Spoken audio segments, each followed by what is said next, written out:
Hi, I'm Alistair McCaig, one of the analysts at IG, and I'd like to talk to you today, Thursday the 1st of August, about Lloyds. Lloyds this morning have posted their first half profits, £2.1 billion, and this really has confirmed they're back on track, especially when we consider that last year their first half was a loss of £456 million. Like Barclays and many of the other banks, they have had to allocate further funds to covering the mis-selling of PPI, 500 million.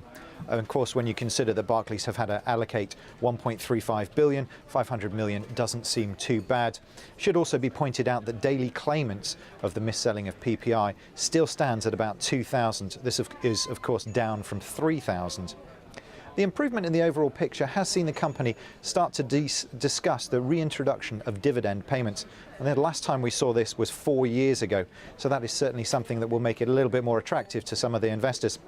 It's not all good news, though, as far as the bank is concerned. They are still trying to find a buyer for the 630 branches following the collapse of talks with the co-op earlier in the year. This brings us on, I guess, to the other part of Lloyds, which is, of course, the government's holding, the best part of about 40%, 38.7% to be exact. The government's break-even price is about 63 pence, and earlier on this morning we did see the shares trading about 73 pence. This 10 pence profit does equate to £2.7 billion of profit for the government or UK taxpayer.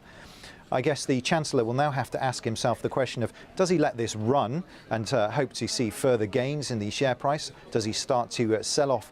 Of course, it does equate to the best part of about £20 billion, the holding in that, and certainly freeing up those funds will become particularly useful in the months and years ahead.